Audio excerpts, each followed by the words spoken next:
98 times 86. Ito lang, 8 at saka 6. Yan. I-times natin. 8 times 6 equals 48. Ganyan.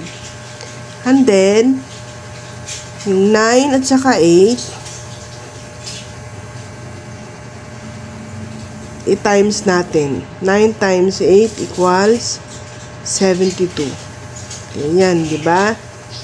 And then, yung 8 at saka 8, yung 8 times 8, yan. 64, di ba? Tapos, yung 9 at saka 6, i-times din.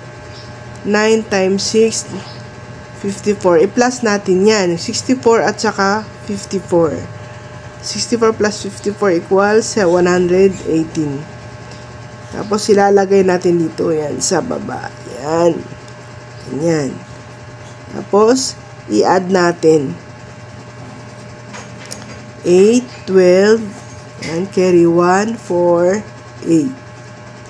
8,428. Ganun siya. Thank you.